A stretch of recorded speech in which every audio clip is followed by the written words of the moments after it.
Morning student, जैसे कि आपको पता है आपके 3 चैप्टर्स हो चुके हैं। 3 चैप्टर के आपके टेस्ट भी हो चुके हैं।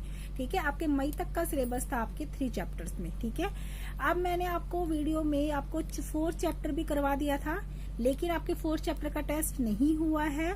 सो अब आपका बेटा क्या हुआ करेगा, जैसे आपका 1 वीक कंप्लीट हो जाएगा, 1 वीक के बाद आपका टेस्ट हुआ करेगा। तो 1 वीक के अंदर ना आपका जितना भी सिलेबस होगा, चाहे आपका 1 चैप्टर हो, चाहे आपकी 1 एक्सरसाइज हो, वो आपका जितना भी सिलेबस आपका होगा, आपका 1 वीक के बाद उसका टेस्ट हुआ करेगा।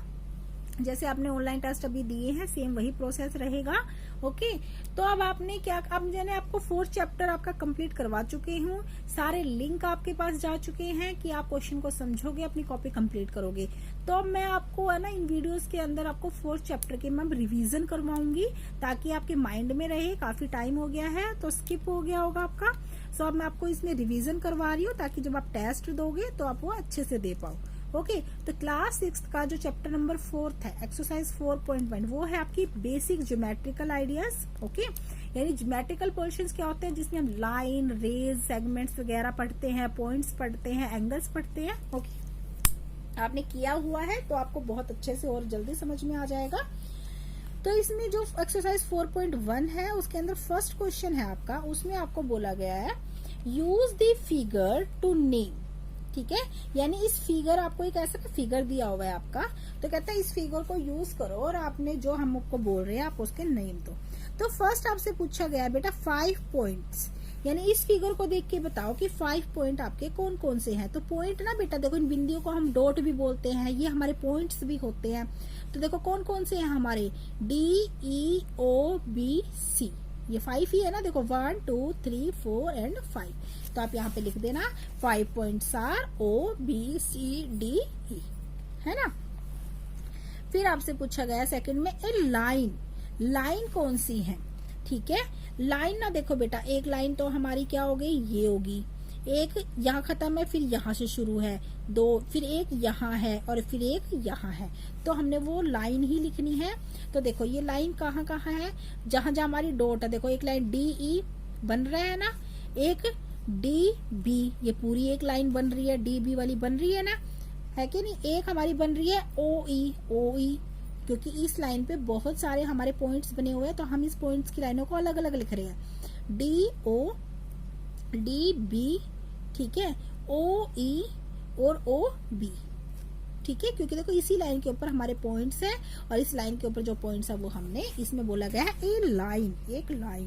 ठीक है, फिर पूछ रहा है 4 रे, यानी इसमें रे बताओ 4 कौन कौन सी है। बेटा रे मैंने आपको बताया था कि रे का क्या हम कैसे समझेंगे, ये हमारी रे है, यानी उसका एक पॉइंट तो फिक्स होता है और आगे वो कितनी भी लंबी हो सकती है, यानी इसको हम पीछे नहीं लेके जाएंगे, इसको हम आगे, तो इसको हम कितनी भी बड़ी कर देंगे, बट इसका एक पॉइंट क्या होगा, ये फिक्स होगा। ठीक है, तो वो हमारी रे होती है। अब देखो ये वाला एक पॉइंट मान लो फिक्स है, ठीक है, तो इसमें कौन कौन सी रे बन रही है, देखो OD है ना, ये पॉइंट फिक्स है ना, इसको लाइन को चाहे मैं कितनी भी आगे ले जाऊं तो कौन कौन सी बनी, देखो OD, OE पॉइंट तो इसके अंदर भी है ना, तो एक लाइन तो ये हमारी ये भी है, तो कौन सी बनेगी OE। एक बन गई OC, देखो ये फिक्स पॉइंट होगा, इस लाइन को चाहे मैं कितनी भी आगे ले जाऊं OC, और कौन सा बन जाएगा OB, है ना। तो ये 4 हमारी हो जाएंगी, जैसे मैंने यहाँ पे लिखा हुआ है OD, OE, OC, OB। फिर है हमारा D, 4 लाइन सेगमेंट्स। ठीक है, लाइन सेगमेंट मैंने क्या बताया था, लाइन सेगमेंट मैंने आपको पहले भी बताया है। लाइन सेगमेंट होता है, जैसे मैंने आपको दे दिया कि 4 सेंटीमीटर की आप लाइन ड्रॉ करो, तो आप सिर्फ 4 सेंटीमीटर की ही लाइन ड्रॉ करोगे, उससे ज्यादा नहीं करोगे। वो होती है हमारी लाइन सेगमेंट, यानी उसकी लिमिट होती है, उसका फिक्स होता है।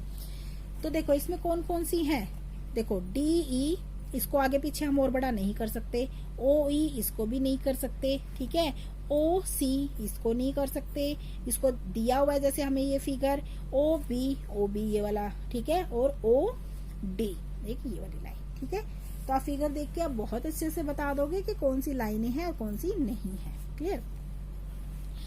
अब जैसे आपका ये वाला क्वेश्चन आता है, use the figure to name, कि फिगर को यूज करो और उनके नाम दो। अब जैसे आपको ये फिगर दिया हुआ है, आपने इस फिगर को देखते हुए ना, अब आपको जैसे वो क्वेश्चन है हमने उसी के आंसर देने हैं। फर्स्ट आपसे पूछा गया है लाइन कंटेनिंग पॉइंट ई, यानी ई पॉइंट के ऊपर या ई जो लाइन है उसके अंदर कौन कौन से कंटेन हो रहे हैं हमारे पॉइंट्स। तो देखो ई वाली कौन सी लाइन है, ई हमारा पॉइंट यहाँ पे है, तो देखो ये वाली लाइन है, इसके अंदर कौन कौन से हो रहे हैं, ए ई, और ये ई है, ई के साथ देखो ये वाली लाइन भी इसी के ऊपर गई हुई है, तो दूसरा कौन सा हो जाएगा, एफ ई। यानी ई के अंदर कौन कौन से पॉइंट कंटेन हो रहे हैं, ई पॉइंट है बेटा हमारा ये वाला, ठीक है। तो देखो इसके अंदर ये वाली लाइन है, फिर इसका मतलब पूरी, तो ए ई और कौन सी हो जाएगी, अब इसी पॉइंट के ऊपर ये भी लाइन गई है और यहाँ पे एफ है, तो कौन सा हो जाएगा, एफ ई। तो मैंने लिख दिया ए ई और एफ ई। फिर इसमें पूछा गया लाइन पासिंग थ्रू ए, यानी एक ए पॉइंट से, यानी ए लाइन से कौन कौन सी लाइन पासिंग थ्रू हो रही है। देखो ए पॉइंट ये है, इससे ये वाली जा रही है तो ए ई, और कौन सी जा रही है, देखो इसके पॉइंट एक डी भी है तो डी ई हो गया, है ना, क्योंकि पूरी एक ही लाइन है। तो आप क्या लिख दोगे, ए ई और D E. Third, line on which O lies, यानी कौन सी लाइन पे ओ लाई कर रहा है, ओ देखो भाई ये वाला पॉइंट है, तो देखो कौन सा लाई कर रहा है इसमें ओ पे, ओ देखो यहाँ पे क्या है, सी, ये पूरी एक लाइन है, तो हम इसको ऐसे लिखते हैं ना, सी ओ, और इसको लिख सकते हैं ओ सी, कुछ भी लिख दो, है ना, जैसे मैंने लिखा हुआ है सी और ओ सी। फिर आपसे पूछा गया two pair of intersecting line are, intersecting का मतलब होता है कि कौन से दो पेयर हैं जो आपस में एक दूसरे को काटते हैं, कौन से पॉइंट पे। तो देखो ए डी सी ओ, यानी देखो ए डी एक लाइन है, इसको ये वाली लाइन काट रही है ना, यहाँ पे काट रही है कि नहीं काट रही है, तो देखो ए डी ये लाइन होगी और सी ओ इस लाइन को ये काट रही है, डी ई ये लाइन होगी, ठीक है, और एफ ई ये वाली लाइन इसको क्या कर रही है, काट रही है। इंटरसेक्टिंग पॉइंट के हमारे टू पेयर्स बन गए। ओके, फिर आपसे जैसे पूछा जाएगा draw a rough figure and label suitable in each of the flowing cases. अभी तक हमें फिगर दिए हुए थे, क्वेश्चंस दिए थे, हमने आंसर लिख दिए थे। अब हमें क्वेश्चन दिया हुआ है और हमने क्या करना है, इसका हमने क्या करना है, इसमें पॉइंट्स को हम बनाने हैं drawing. Point P lies on A B, point P lie किसके ऊपर लाई करेगा, ए बी के ऊपर, तो मैंने एक लाइन लगाई, इसको नाम दे दिया ए बी। एक पॉइंट लाई क्या कर रहा है, बी, पी पॉइंट इस पे लाई कर गया पी। ओके, अब देखो ये क्या है, B, X Y and P Q intersect at M, ठीक है। एक्स वाई मैंने एक लाइन लगा दी एक्स वाई, और पी क्यू की एक लाइन लगा दी। मैंने एक क्रॉस करके क्यों लगाई, क्योंकि इसने बोला इंटरसेक्ट, इंटरसेक्ट होता है एक दूसरे को काटना, और जिस पॉइंट पे वो काट रही है उस पॉइंट को नाम देना है हमने एम। तो देखो इस पॉइंट पे काट रही है, मैंने इसको नाम दे दिया एम। ओके, अब हमारा आता है C part. Line L contain, line L contain E and F but not D.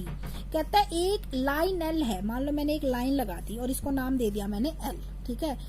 Contain E and F, कहता है इसके अंदर कंटेन, इसके अंदर ई और एफ है, तो मान लो मैंने यहाँ पे एक पॉइंट दे दिया ई और यहाँ दे दिया एक पॉइंट एफ, ठीक है। बट नोट डी, कहता है बट डी नहीं है, पर डी का नाम लिया तो कहीं ना कहीं तो होएगा ना। कहता है इस लाइन के ऊपर नहीं है, तो हम कहीं भी दे देंगे इसको एक नाम। मैंने आप यहाँ दे दो, यहाँ दे दो, वो आपकी मर्जी है, ठीक है।